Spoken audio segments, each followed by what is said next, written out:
to be careful now. I'm wired for sound.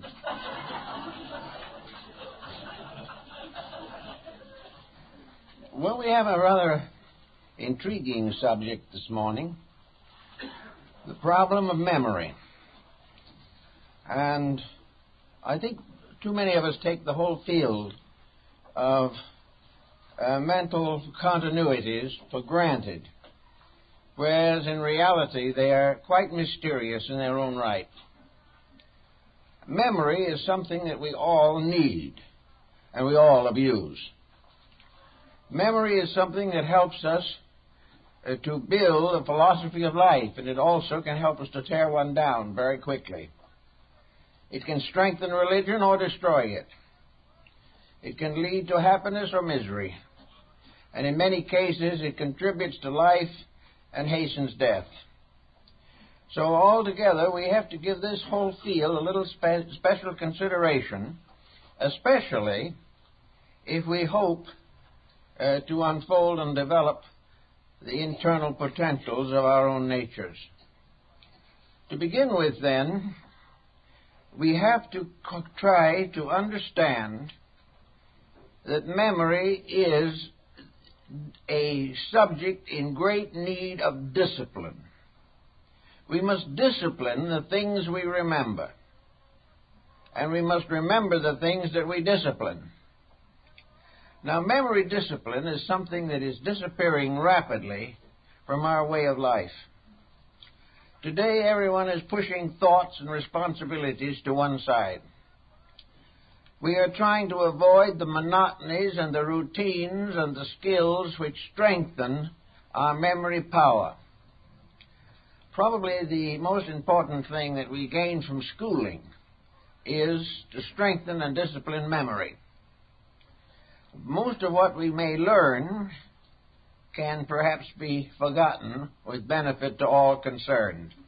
But the power to learn, the ability to maintain a continuity of recollections, the power to be able to answer the questions that are asked or to spell the words at the spelling test, these are disciplines of the mind. The multiplication table is a discipline.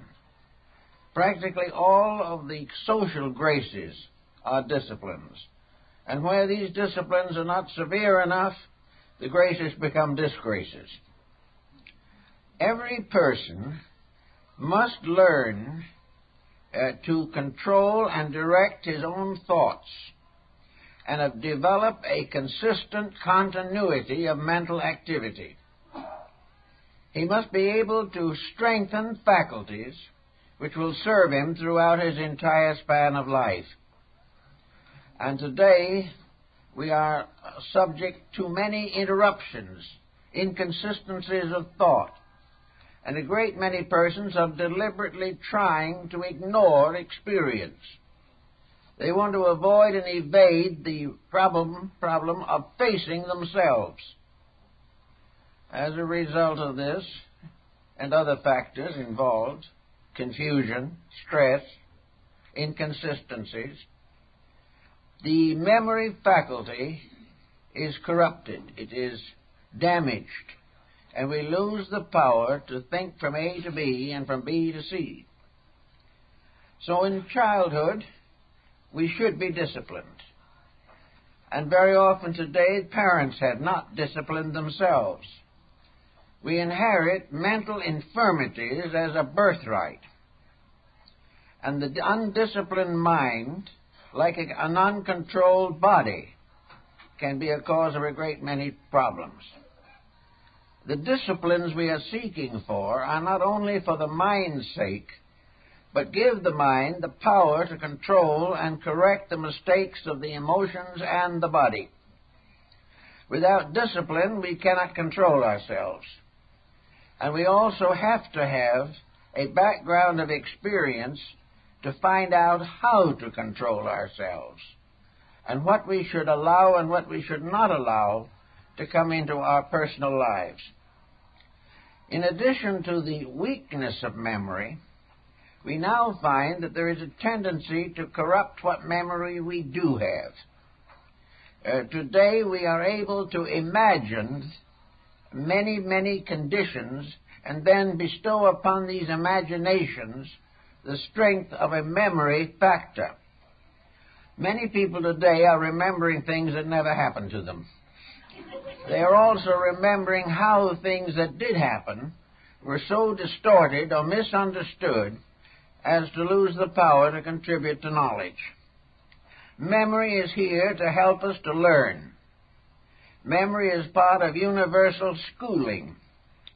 But in many instances, we use it as a method or means of evasion, to get out of a situation. We use it to impress other people with our importance. We use it also to shift blame from ourselves to someone else. We use it for all kinds of evasions and compromises of attitudes. The only reason this is possible is because we have never disciplined it correctly. The mind is almost like another person in our body. This other person can be a perpetual adolescent and also a juvenile delinquent. And the worst part of the mental delinquent is it may be juvenile and be 70 years old. All the way along, we know that we are here to learn. We are here to grow. We're here to improve ourselves and to serve each other in useful capacities. And a bad memory frustrates nearly all of these purposes. The memory is essential to the preservation of any type of constructive program. Of course, it is also true that memory now is supported by the written word. And memory is supported by the press, by the media, and by all types of subsidiary helps. But most of these helps are themselves corrupted. We cannot depend upon what we read. We cannot depend upon news reports. We cannot accept the opinions of other people. And deprived of all of these crutches, we have to depend upon ourselves, only to discover that we do not even have the power to make an opinion that means anything. So the problem always is that the mind has to serve as a kind of guardian, a protector of integrities. And to do this, it is necessary for us to have a full development of mental discipline. Now, this discipline must begin, as we have suggested, in childhood. It is up to our parents to see that we learn to obey. This is difficult because the parent hasn't obeyed in his generation and is becoming less and less interested in forcing unpleasant attitudes upon his children. The children, therefore, find that it is very easy to avoid or evade family discipline. And if it looks as though it might be a little difficult, the child may even leave home. Anything to escape the assuming of responsibility. And yet maturity without assuming responsibility is impossible. Today we have a mass of delinquent people who would be on the way to correct careers if they hadn't built a barrier against learning, a barrier against experimenting and experiencing the constructive results of growth. After all, if we are believing in a divine plan, we believe that the human being is here to grow, to unfold his spiritual potentials, to become a little better every day.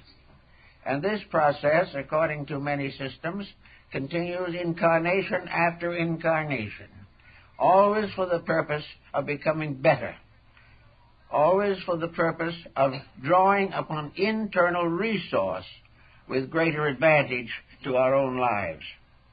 Now, undisciplined internal resource is no longer an asset. Undisciplined, the mind can lead us into every trap that there is. It can force us to all types of mistakes. It can bring us down to misery because we accept flattery. It also makes it almost impossible for us to accept good advice. Now, good advice is something nearly everyone is afraid of today. Also, we have to wonder whether the person giving the advice is really qualified to do so. Therefore, in problems of accepting the advice of others, we must also depend to a certain degree upon our own internal resources. Someone may come to us and say we are drinking too much. One way, of course, to answer that is to say it's none of their business. But this does no good and just simply helps us to perpetuate a bad habit. Perhaps we do not believe that we are drinking too much. We do not know just exactly how to accept or reject the advice of a well-intentioned person. The only answer is to dig into our own experience. With a little sober thinking, it is possible for us to find out in ourselves what we are actually doing in the consumption of alcohol. We can find out by the use of memory what it has done to us in the past. If we find by reviewing our own case that we have suffered in the past, then the advice of a good friend should be given special consideration. And as one of the old Hindu sacred books points out, one of the ways that God speaks to mankind is by putting the words in the mouth of a good friend. So it's always wise to be observant. We also can realize that we may be blamed unjustly for things that we are not guilty of having performed. Here again only our own memory can tell us what we did on all these different occasions, how we reacted to circumstances. Thus it becomes possible to be a criterion over advice. We use this type of judgment on certain occasions. If we go to the doctor's office and the doctor recommends a remedy, we take it and it makes us worse. We have a certain recollection of this experience and are apt to remind the doctor of the situation. On the other hand, there are happenings every day in which things are going badly and we ignore the evidence completely. Now, also memory has a certain censorship factor. How much of the things we remember are worth remembering? How much do we really need this storehouse of software in our own skulls? How much do we actually depend upon memory to strengthen character or allow it to weaken character? Most minds today are cluttered. They are completely a mass of conflicting concepts and opinions, many of which are of no value whether they are true or not. It is necessary to try to find out how to clear the mind for the essential judgments of living. One of these problems, of course, one of the worst of these to face, is the problem of religion. Religion brings to the mind of the individual a variety of dogmas, teachings, creeds. The religious world is made up of systems of thought, backed by sages or saints or mystics, or unfortunately in our day, by a number of very shrewd businessmen. But actually, we may spend a lifetime studying a creed, only to find out before we come to the end of life that the creed was not correct in the first place. We were over-influenced by someone else's attitudes or opinions, or we were sold a deal because we did not think things through for ourselves. In this way, we can learn and memorize and quote vast amounts of information or misinformation that has little or no lasting value.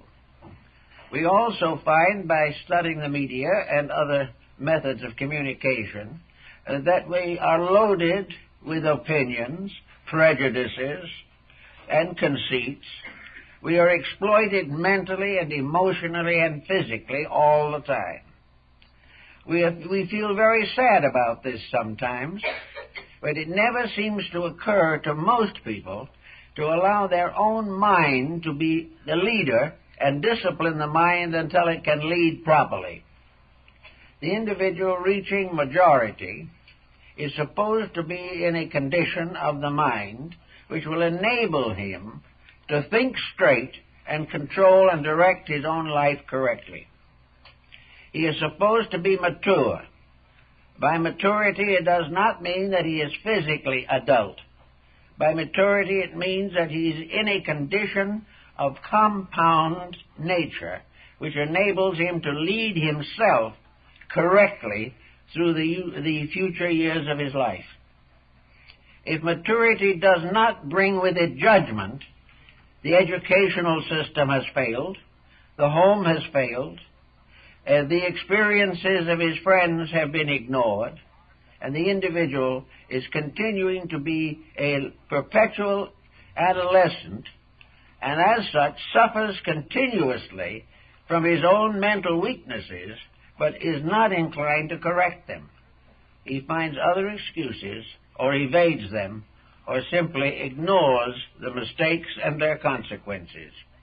This builds up until it can produce practically every tragedy that we know in life. Nearly every disaster that happens to the individual has a major factor of lack of insight, lack of judgment, lack of common sense somewhere built into it. Now, as the individual goes along through the years, he accumulates a vast baggage of mental ideas, concepts, and baggage. He will constantly find that he is being influenced by his own thinking patterns. And these thinking patterns are very often not only inconsistent, but actually contradictory. We have a tendency in learning today to accept various points of view without question, even though they are irreconcilable. If you read 3 books on modern science, you may find statements in them that are hopelessly inconsistent. They will represent perhaps a very sincere and careful judgment by a person whose judgment was not sufficiently strong to prevent him from making mental error. Therefore, most books are really a story of ill-digested opinions. They are the individual reading somebody else's attitudes, and because these attitudes appear in print, they seem very important, very significant, and if well worded, can have a very captivating appeal. But when it's all said and done, there's no fact there. Now, to find facts for the average person, probably the Baconian point of view is as good as any.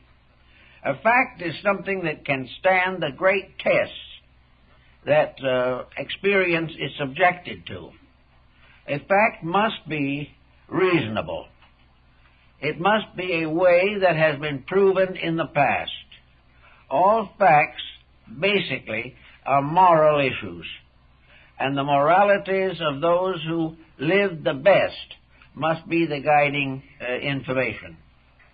Also, there must be the factor that the belief or the attitude or the opinion is not contrary to the experienced good of mankind. Also, in this respect, we have great codes of laws to assist us in developing the integrities of life. These laws are built upon the experience of humanity over thousands of years. We often conceal these laws under the name of a single prophet or some great spiritual teacher, but they are actually an accumulation of man's experience. They are the evidences that have been gathered from lives and living over periods of centuries. Therefore, these things should be taken with some seriousness, and we should be very hesitant to violate a rule that has proved useful and correct for 5,000 years. And the fact that we are living now does not mean that we can break the integrities of the past. It should be that we would be stronger in keeping them. and perhaps adapt them a little more to our own current needs. But when the great teachings say, "Thou shalt not kill," that is exactly what they mean. And for thousands of years we have broken this rule. We have justified it by every conceivable excuse. We have called it patriotism. We have called it inevitable. We have regarded it as a useful discipline. We have also thought of it as curbing the rapidity of population growth. But actually, the simple statement is the fact. And regardless of how we try to avoid and evade, the only thing that we can gain by destroying life is finally to destroy ourselves. So all the way along, we have this type of thing. Thou shalt not covet. These words have great meaning. In a world, millions of people accepting a religion with this statement in it and ignoring it completely. Why do they ignore it? Simply because their own internal integration has not recorded in the mind the validity of this statement. We have gone through all kinds of experiences of coveting, and our friends have, and our relatives have, and our world has. And we have seen the distress and misery. But when we decide to covet, we do. Now, this means that the discipline of the mind is not strong enough to protect us from the weaknesses of our own attitudes. So we discover the mind has two distinct processes. One is to defend the right, and the other is to tear it down. Wherever a rule is uncomfortable, our first thought is to get rid of it. As a result of getting rid of it, we get into trouble, because practically every important rule of life has to be obeyed. And man was created, and not only to dream and to hope and to think, but also to obey the great laws of the universe in which he lives. Now, memory is extremely important in helping us to understand laws that we cannot penetrate metaphysically. We cannot find out how and why God says that we should love one another. We know this has descended to us as an axiom out of the past. We have internally and innately recognized it as highly desirable. We find it in the words of the teachers we revere. To the Christian, it is in the words of Christ. To the Buddhist, in the words of Buddha. And strangely as it may seem, love is one of the primary words of Muhammad. But with all this, why do we ignore it, compromise it, or misapply it? Because we cannot support the point of view with mental assurance.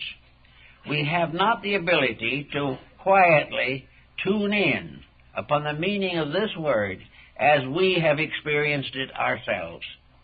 We are unable to divide the words from the deeds most closely associated with them.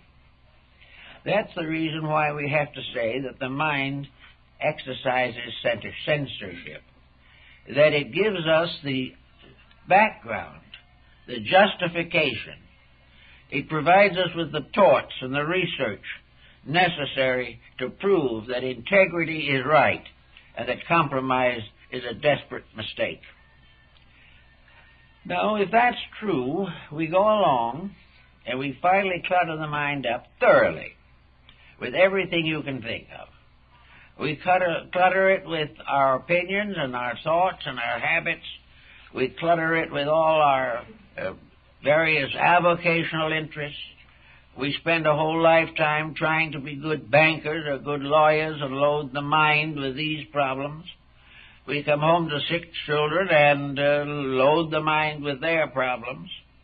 We also have troubles with our friends and take those on. And we watch the newspaper and try to take on the difficulties of humanity. By the time we reach middle life, we have a badly overworked mental structure. We are no longer in the position to control our own minds. We create all kinds of strange chemistries and interrelationships which we are not even constantly aware of. We do not know that we are thinking these thoughts. And if we do know they're coming through, we do not know where they come from or why. And so, by the time we reach 40 or 45 years of age, we are beginning to have poor judgment. A judgment in which we cannot get a clear answer when we ask ourselves a question.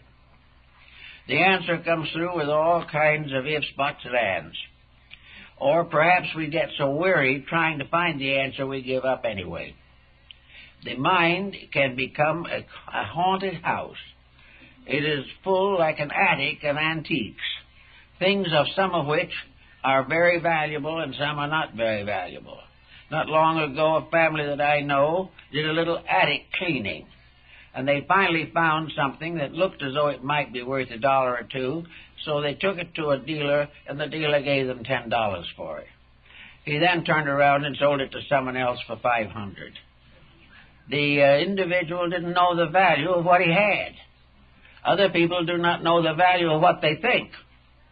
Others still don't realize that the skills that they accumulated over a lifetime have value. And because of the lack of discipline, they do not know how to call upon the resources of their own minds. Because of this type of thing, a great many individuals who have had a rich life as far as experience is concerned are still subject to all the ills that flesh is heir to. They do not learn the lesson. Now, as we grow older, we find that this mind becomes tired. It is weary of the mistakes that it is making, but does not seem to get around to finding out why it makes these mistakes. It follows the general point of view that if I think this way, this is the way it is. And we feel that freedom and liberty, emancipation, mean that our own thoughts are just as good as anyone else's, and if probabilities a little better. And we also feel that while we may not want to accept the thoughts of others, there is every reason why they should accept our thoughts. All this leads usually to a rather lonely old age, because people just do not react the way we think they should. And the reason we think they should is because we don't think at all anyway. We just want them to and assume our own infallibility, although our minds have never been able to demonstrate it in any sense of the word. So by the time we go along, we begin to be what some have called disillusioned. We are tired of what we consider to be a life well lived, which nobody cares about or respects. Disillusionment means that we have gradually lost our illusions. An illusion being itself unreal, if it is lost, if we are disillusioned, all we have lost is something that didn't exist in the first place.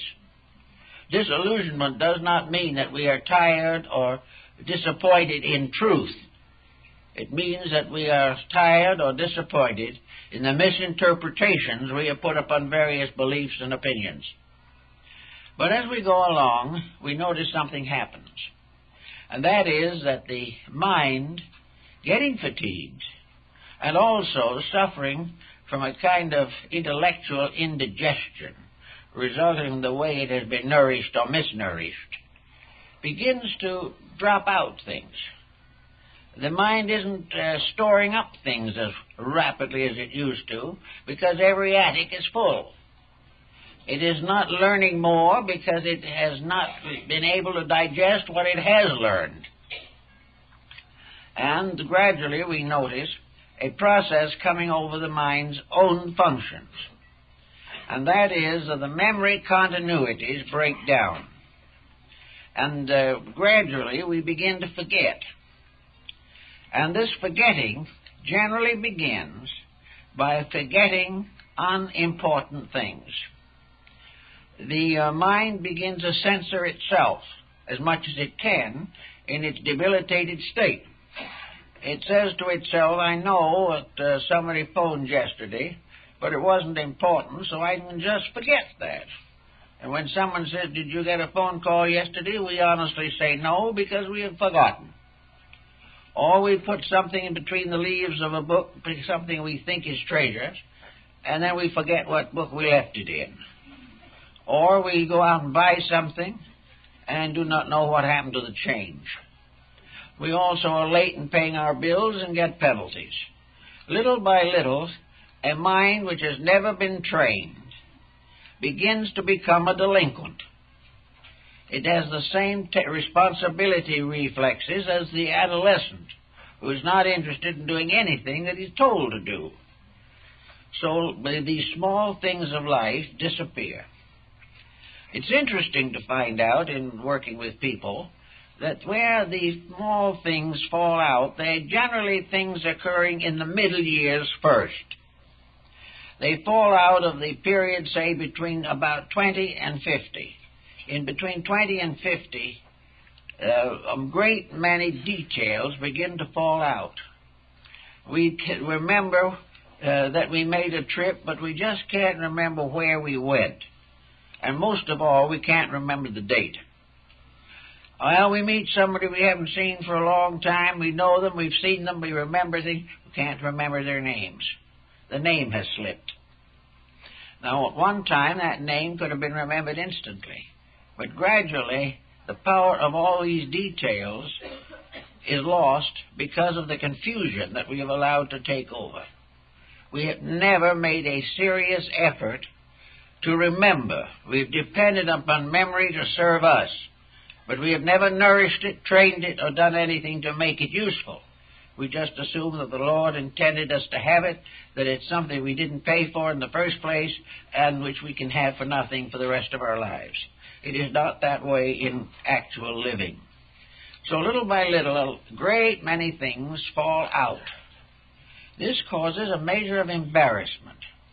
Here we have a Wednesday which we can remember, and a Friday that we can remember, but what happened on Thursday? We cannot remember. Now we assume, therefore, that it has something to do with Wednesday, and will in some way be manifested through Friday. That whole in-between, we just do not know what happened. But we then begin to figure that if we tell people that, they'll think we're gradually losing our minds. And what they don't realize is that we've already lost them.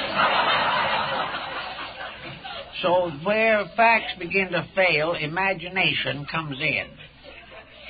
If on Friday we are better off than we were on Wednesday, we conclude that we made a magnificent decision of our own. If we're worse off on Friday, we decide that someone else has treated us badly. Anything that went well was due to our own merits. Anything that did not go well was due to somebody else's ulterior motives, or stupidity, or their forgetfulness. So gradually we build up a double world in which we live. A world of ourselves in which we usually write. A world in contact with other people in which they are usually wrong. This means that little by little we begin to invent things. The teenager, we had one in to see me not long ago, a teenager who was having a great deal of trouble in school, talked about the miseries and disappointments and hardships of this living away from home, and how terrible the faculty treated him. Well, it would have brought tears to the eyes of a bronze monkey. But before it was over, in a moment of weakness, he pointed out how he had treated the faculty.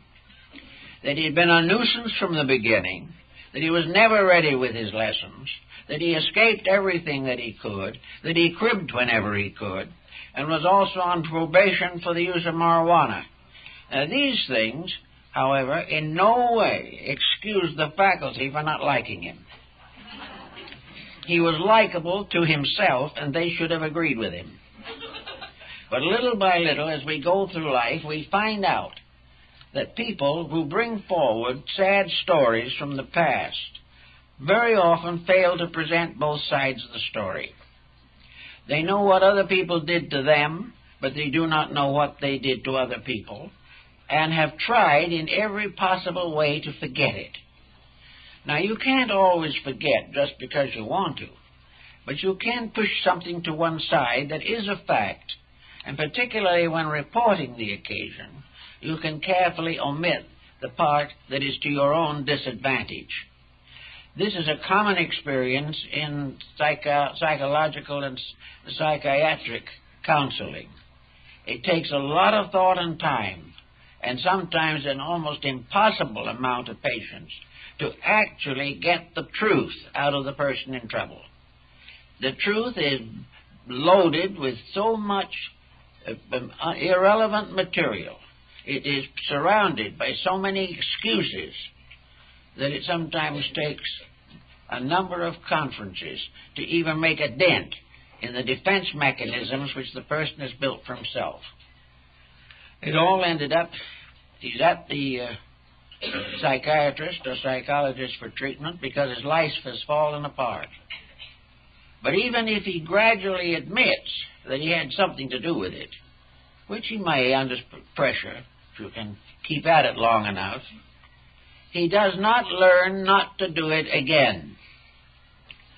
A little different situation arises. His experience does not directly cover it, and he goes into another cycle of trouble.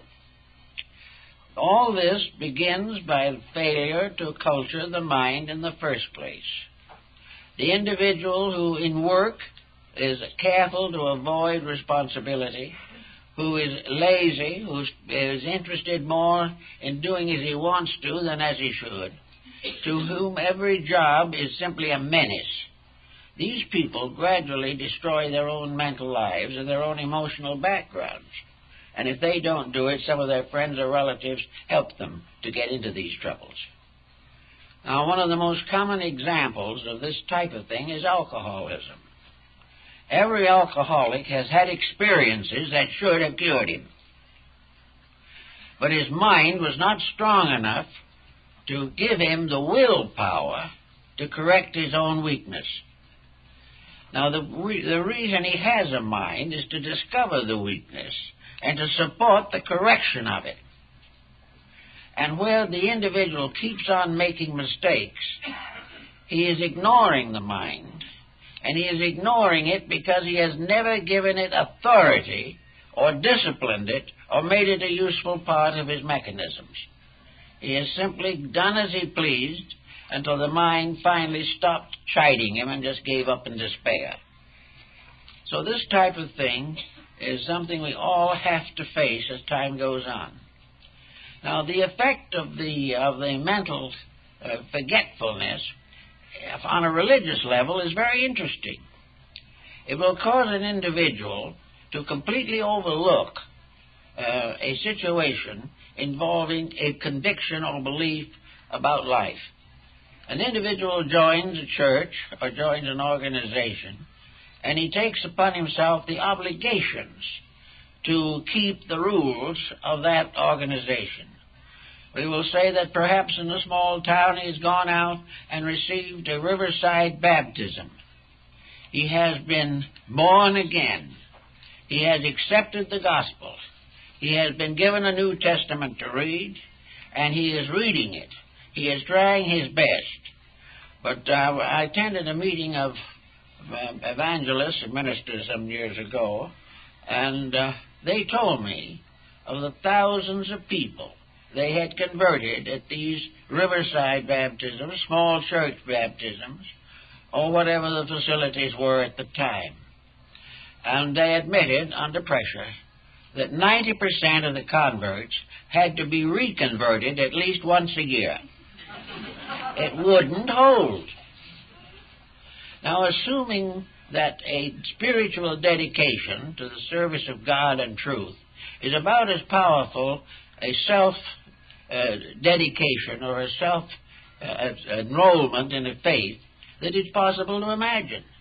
In the presence of God, in prayer, surrounded by believers who are doing everything they can to inspire this penitent to improve his life, and with his own promise, his most sacred promise, that he isn't going to make these mistakes anymore, in 6 or 8 months, he's right back where he was before. The alcoholic is drinking again. The immoral person is back in his habits. The shaky home is back shaky again because the old miseries and troubles come back. Why?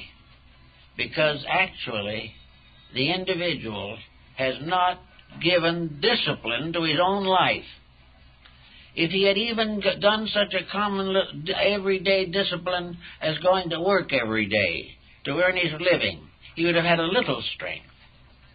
But of course, if he did have to work, he objected to that, resented it, and could only dream of the time when no one could tell him what to do. So all this situation led to a failure as far as trying to get the individual's inner resources to work to help him. Now, as we grow older, as we say, some of these experiences begin to get a little weaker. And nature has one habit that is rather interesting. It weeds out those occurrences which most deeply impressed us. These it holds on to. The others gradually fade away. Now, the fact that we retain that which most impresses us does not mean that we will retain only that which is most useful to us. Almost anything can be among those points that are remembered. Some of them very bad. Some of them are merely statements of delinquency and the consequences thereof. But they were positive, remembered factors in our experience life. Often these factors are not very fortunate. Very often they are tragedies, or sorrows, or misfortunes. But if we thought for a moment, we'd realize that nature has weeded out those things which could have been of great value if we had understood them. And also that they are still being brought back to us for consideration, because maybe in a whole lifetime there were 20 occurrences that were remembered to the end. And these are the ones that had the big message, and really all of them involve suffering. The individual finds gradually that he is being reminded of the failures in himself. And these failures in himself come back to haunt him when other things are no longer remembered. About their own children as they come along. Childhood memories are very often remembrances of mysteries, things happening that affected, but the child never knew why or how or what was happening. The young person was told to do things that he did without understanding. When he was in trouble, he wasn't instructed. When he needed information, he didn't get it. And all these things gradually resulted either in despondency or rebellion. So we have children that sink into themselves because they do not understand life and there is no one to talk to who really wants to help. Then there are those who are catered to until they're spoiled. All of these different conditions will show lack of judgment, and in the small child, the judgment rests with the parents. And if the parents neglect the child, the adult, from when that child grows up to maturity, is deficient in moral and ethical values. And this goes on and on and on. Now, what happens? What is all this memory business about anyway? We are going to lie down one of these days and rest, as they said, with our fathers. What happens to these things? Does memory die with us? Is it something that is only a record of what we fail to do in this embodiment? Is the memory that we take forward only a summary of our own mistakes? Or is there something more to it? Did some previous memory bring us into our present condition? And some subsequent condition is going to be affected by our present memory. As far as the universe is concerned, what difference does it make whether we remember or not? Actually, our own small lives cannot be regarded as being of sufficient importance to cause the universe to be stirred by our personal delinquencies. So what does it all add up to? Well, Buddha and some of the older teachers, in fact some today, are thinking in the same way, that this memory factor is part of our entire cosmic lesson. It is part of the reason for ourselves, for this memory is of vital importance to ourselves.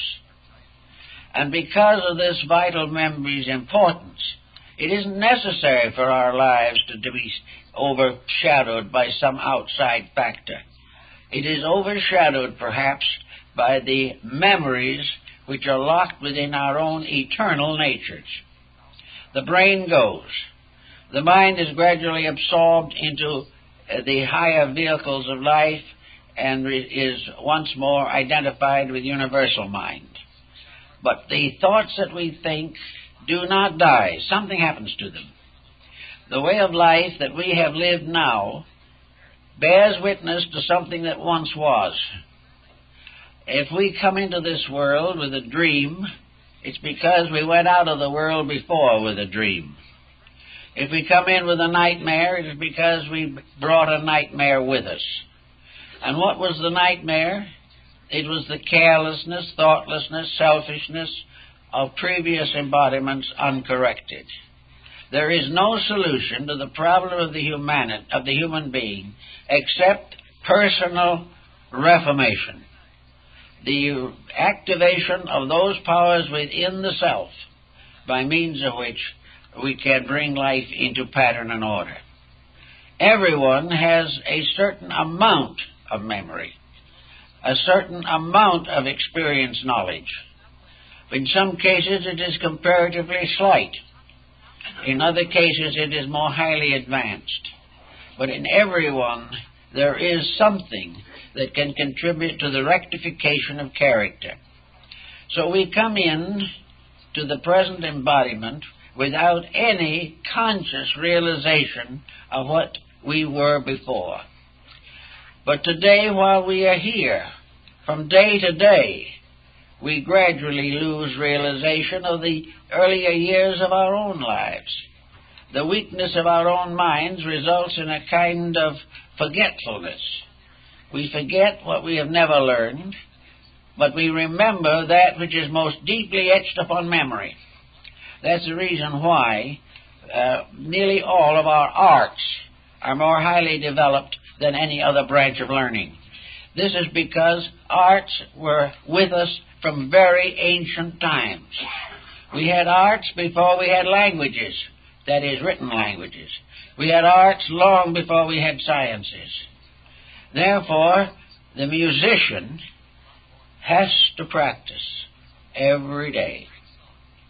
The painter has to learn the rules of his art and keep those rules. The musician, the singer, has to practice every day or loses control of the voice. So if a child is born with one of these aptitudes, it's because he has disciplined himself. Now, this doesn't mean he has disciplined every phase of his nature, but he has disciplined something.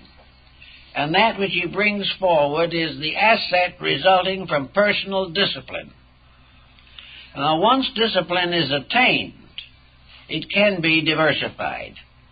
It may be that the individual learned in the past to play a violin and gave maybe 50, 60 years to constant practice toward the perfection of that skill. This ability may come down into the present embodiment, but there is also a skill of decision and dedication which may enable this person to diversify into some other field, but have the discipline to carry on. So anyone who has no aptitude has not disciplined his own mind. He hasn't done the work that was necessary to create a pattern of self-control. by means of which, without effort on his own part, the mind does its work well. It takes care of the problems that come along. It thinks common sense, and also reminds the person constantly of his own responsibility for personal conduct. Now, if through the life we're living now, we do add something to this discipline, perhaps we add a new focus to it, perhaps we decide to do something else, but we still make a decision. Today, a great many decisions are being made in science, probably more than ever before. And the reason is that the persons who go into science are persons who have a long background of mental disciplines. Now, when they came into the world, they had no knowledge of these disciplines. But inside themselves, they had a kind of dedication. They had a sense of searching for significance. They wanted to do something, and when they found out what it was, they went into it heart and soul, because they had already learned to go into things with heart and soul. So in the sciences, their progress is rapid, because the matter is of significance to the individual. It is something that survives the shifting of time. Now, there are things that we can learn in one embodiment which are no longer any value to us in the future. Then all that we have is the discipline we have gained, but we must find new outlets for it. But always, if we have disciplined the mind at some time, some way, it is available as a pattern of integrities when we need strength of character. So if we don't get too far, even in this life, presuming that we don't fulfill all the dreams that we have, if we go out of this world better disciplined than we were before, the life is a success. And the proof of this better discipline is the fact that we are able to lead our own characters more effectively and with greater integrity. So little by little, the things that do not count drop away. It may well be that in some previous embodiment we made chariots, but they're not making them anymore, and there's no use making chariots. But if we've learned to make chariots, we can learn to do other things. We find that we can control skill, that we can make our hands and minds do the things we want them to do. We have what we call abilities or aptitudes. And today young people all over the world are running around trying to find out what their aptitudes are, and some of them never find out because they haven't had any yet. But they're going to stay on working at it. They're going to find themselves frustrated. They're going to find themselves at the bottom of a heap instead of at the top, until finally they gain enough character to revolt against their own lack of discipline. So discipline is probably the greatest secret in the world. And discipline, united with dedication, is probably the highest form of life that we can attain. But discipline, tied into other less desirable facts or processes, with delinquencies and things of this nature, can be a very terrible penalty upon us. Now, at the end of each life, this mind thing seems to retire. And in the way of retiring, it seems to go gradually, something like the development and collapse of a universe. Little by little, the material and matters and substances of life, the mental life of the individual, gradually fade out. They go into a dark hole of unknown and unknowing. We do not know where they came from, but we know that gradually, in the end of things, there is a gradual decline of individuality, and things move into the great dark unknown. Now, the great dark unknown is not really dark, and it is not a formidable or dangerous thing. For most persons, the unknown is nothing but truth. Most people just don't know about it. The unknown is strange because we haven't experienced it. We are afraid of it because we do not understand it. We do not dare to trust ourselves upon it because for us it might be merely some kind of a vacuum. But actually, when we get to the end of all of these conditioned existences through which we pass, we are gradually coming to the final reason for ourselves. We are not going on to infinity with skills in bookkeeping or in skills in industry or as bankers and lawyers and doctors. These are aspects of skills that are gained through discipline. But the great discipline itself, per se, apart from any object of discipline, means the overcoming of all limitation, all negation, all inaptitude, all ignorance within the self. And when the disciplines all are complete, when the individual is no more to learn here by any of the means available to him, or has gained a point where the values of life have become clearly sketched for his consciousness, he then finds himself on the edge of the mystery of his own survival, because the nature does not demand that the individual repeat himself. He doesn't have to go through time after time lessons that he has already learned. He goes to take the lessons that he has not learned. And when there are no longer lessons that he has not learned, then his participation in the mortal sphere devoted to lessons is no longer relevant. The person fades out of the imperfect by transcending it. As long as there is no conflict between inner consciousness and the realities of nature, the individual is not subject to natural infirmities. He is only subject to the mistakes that he makes, and when he stops making them, he is no longer subject to their consequences. This is, in a sense, the answer to the Indian concept of karma. There are some that feel that karma goes on forever, and that you are paying for your own sins countless times, and that you are making the same mistake countless times, and this goes on forever. No legitimate system of philosophy has ever taught that, or believed it, or wanted anyone else to believe it. The reason why the individual is under karma is because he has failed various lessons along the way. His failure is usually through ignorance, because ignorance itself is the weakening factor. The ignorant person has not the courage to live well. This is one of the important areas of thought. He is weak because he is ignorant. He is ignorant because he is weak. And in the compound of these factors, he continues to make the mistakes by which he is subjected to karma. But when this type of duty is at an end, he is no longer subject to karma. In the Mahayana system of Buddhism, as taught in China, Japan, and most parts of Asia, the individual who finally attains the complete release from the cycle of mistakes had gradually impersonalized himself. The Bodhisattva, or the highest attainment of man as an individual, the human being as an individual, is one in whom all of the mistakes of life have ceased. They have ceased because he will not set the causes in motion that bring them. He will not allow any imperfection to remain uncorrected in his own nature. He is not being saved by anybody but himself, even as he cannot be lost except by his own mistakes, and even those will ultimately be corrected.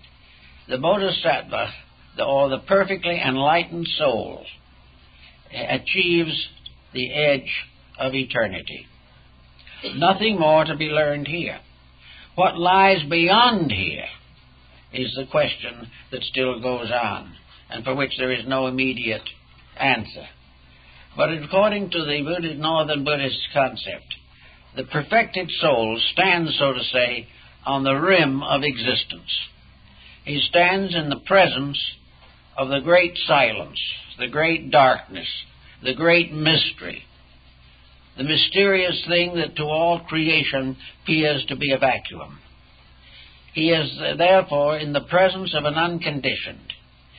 he has deserved liberation because he has perfected all of the vehicles with which he has been endowed.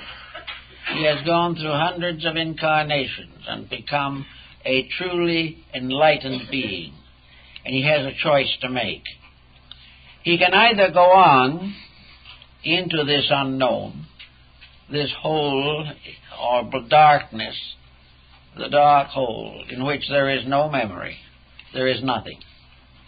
Or else he can pause and say to himself, if I go on, the entire cycle of material or mortal conditions through which I have passed ends.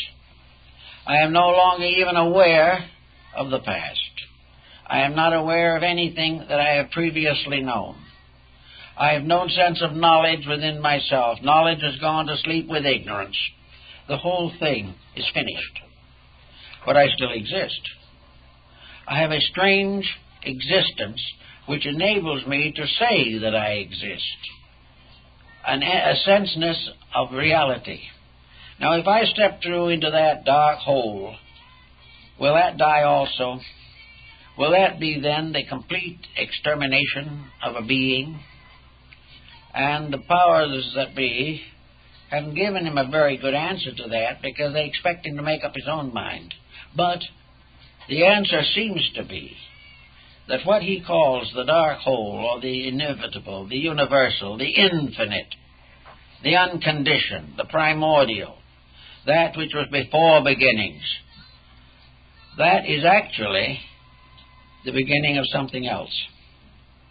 The being does not cease, but goes into an entirely different dimension of existence, an existence in which the lessons that it has learned here prepares it for that unknown future, which is infinitely beyond anything that we know here.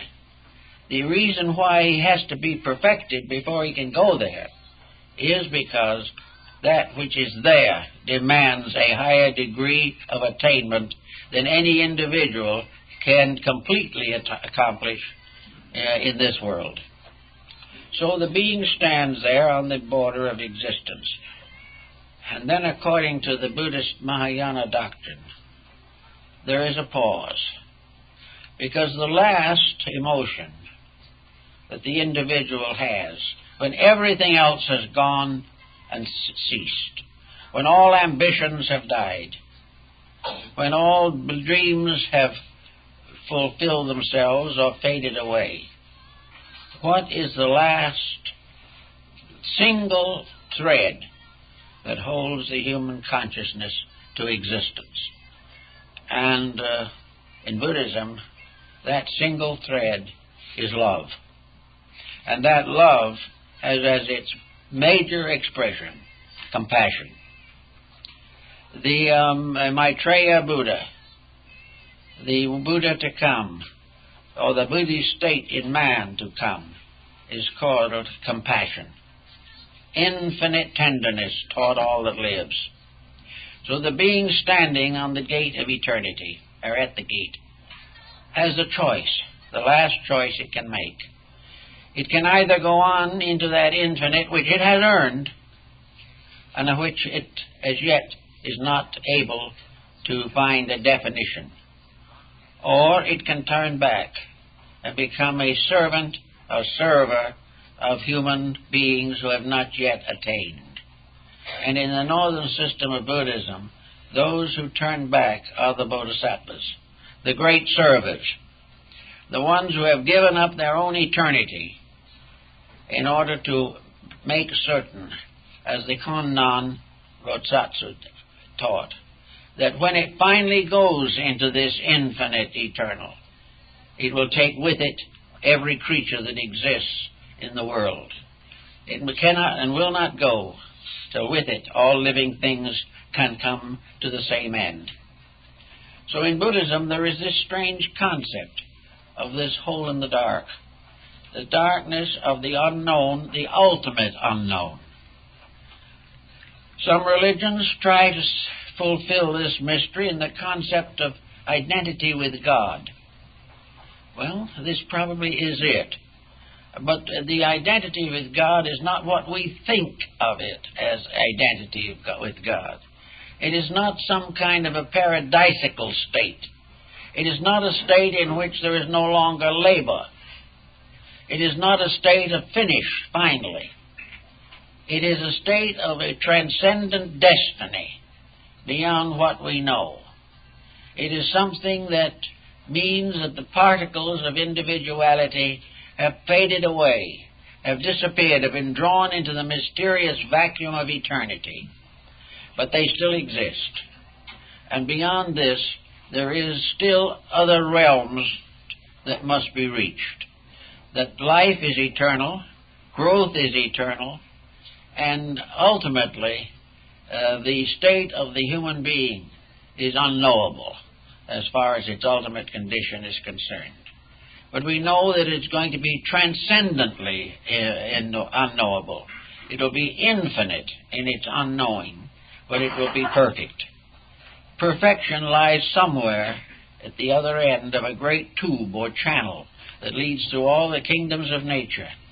It is a constant disappearing from a condition to reappear in a higher condition. It is going to sleep in this world to awaken in a world of reality. And to accomplish this, the path has been given. Now, the path is always the same, and yet it has many names also. Discipline is the main name, but discipline is also humility. It is detachment from all known vice or excess. It is infinite tenderness toward all that lives. It is a desire to sacrifice self for that which is less than self. It is the certainty that we must take with us the realization that each enlightened being becomes the parent of millions and must lead them to the same perfection. It makes the enlightened person not free, but completely involved. It be not free from responsibility, but the head of a family, and responsibilities increasing every day. But it is a responsibility in harmony with divine law.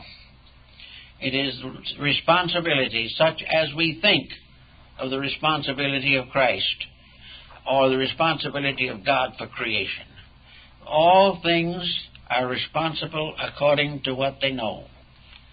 And the growth is knowing more and gaining more responsibility. In the esoteric teachings of the ages, there is no such a thing as laziness. There is no such a thing as the individual free forever from the responsibilities of life. There is only increasing responsibility and the fulfillment of the inner self in selfless service to all that lives. So this way goes through the mind and the brain and the heart. And the intellectual way of going is through gaining the knowledge primarily to help us to serve others.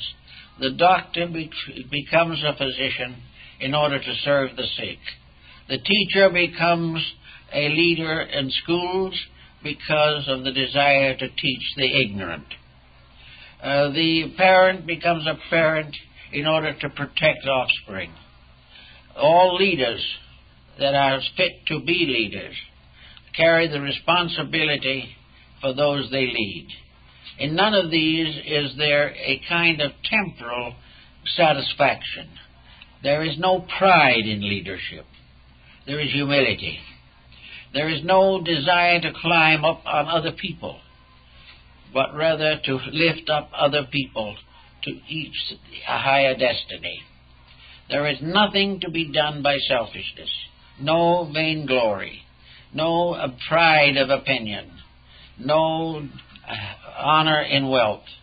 All these things are experiences of the mind that must be carried, must be solved, must be outgrown, but in the meantime must be used every day for the benefit of all that lives.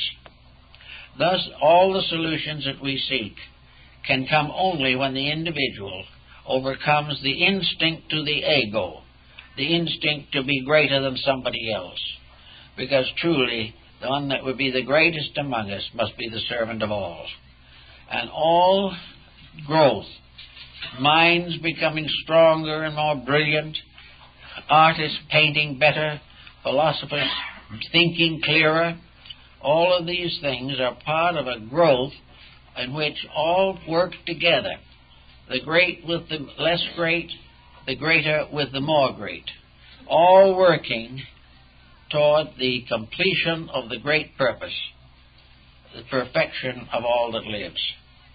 And we all have the chance of having some part in this story, some participation in this great pattern of things. And we do it, first of all, by getting rid of the impairments, the inhibitions that make us unable to grow. One, of course, is unkindness. Another is pride. Another is unwillingness to forgive an enemy. Still another is ambition to outstrip someone else. And, of course, one of the commonest ones today is the profit system. The desire always for wealth. For what? In order that we can have greater luxury, that we can be more affluent than our neighbors. But all this goes into the dark hole and never comes out. There is no solution here. Humility, simplicity, dignity, world sharing, doing for others, finding common ground for the peace of nations. Only through kindness and unselfishness can leaders bring their people to security. And only a world devoted to common service can prevent the constant danger of warfare and crime. Oh, no more revenge, no more cruelty, but a determination to make friends wherever possible. And where we cannot achieve friendship, never work for the opposite, but give a blessing and hope well for all concerned. Never continue any evil thoughts or any destructive habits that are apt to interfere with the mind becoming a faithful servant. After all, the power of the mind, ultimately, is to become a kind of Plato, or a kind of Socrates, or anything that has great solutions to the daily problems. The mind becomes the leader of the life of the individual by proving what can be done and why. But the purpose of the mind is to rectify the emotions. For no matter how much the world thinks, or how much the individual thinks, unless this thought brings with it compassion, unless this thought causes the individual to sacrifice himself for the good of others, therefore universal love. It is wisdom that makes love sensible. It is wisdom that makes a love reasonable. It takes the superficial emotion and makes it something that justifies our affection, that makes our love real. And a love that is not real is not love at all. But wisdom leads the way. Plato is said in his older years to have said that all wisdom has but one end, that man shall build strength and sound foundation under faith. Faith is the final emotion, and faith is the acceptance of the fact that existence is something we should be grateful for, that we should love the infinite plan and do everything we can to prove that we are willing to cooperate with it. Prayer is void unless this prayer is dedicated to the love and development of all that lives. So not thinking of self, but thinking always of the greater good. Memory becomes much stronger. After a while, I've talked to people who have given up most of the world's beliefs in order to have simple lives of service. And I've said, what does memory mean to you now? How do you remember things? And they said, we don't remember anymore, really. We have no memories. We are too busy serving. there is no longer any question. But the thing that has made that possible is that the memory and the mind did bring the individual to a degree of discrimination in which the individual was able to know that which was next, that which was the most important, and that which was the perfect expression of faith, devotion, love, and service. So the memory finally gives us a release from itself, because it comes to us as a dedication rather than an attitude. It comes to us as a full realization of the wonder and beauty of the divine purpose.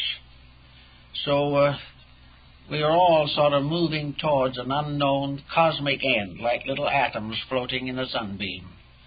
We are going towards a great something in which all existence as we know it is absorbed, returns to the root of itself, fades away, vanishes away in the infinite. But this vanishment of existence is not itself eternal. In due time these atoms will come forth again, in higher pattern, in greater perfection, with more nobility of purpose. And one of these days, all going well in our own consciousness, leading us in the right direction, someday in the inconceivable fullness of time and eternity, we shall discover the true meaning of the infinite. We shall find ourselves one with the eternal love that has protected us all the way and is the love in ourselves, and that this will flow forth again into the infinite, and upon this foundation will be built a creation that will never fail. For once we have created correctly, we have achieved eternity. This is the doctrine of the alchemist. Immortal life is the result of the individual removing from his character all imperfections, all conflicts, all dissensions, not by weakness, not by agreeing with that which is not true, but by a complete dedication in which there is no longer temptation to make a mistake, because there is nothing the individual wants any longer except that truth which can never be a mistake. And so in that sense, we are floating in the mysterious beams of life, and like tiny atoms floating in a sunbeam. We are part of this great plan, and we are all moving toward unity once more with the infinite source of all that lives. Well, I guess that's it for this morning, folks.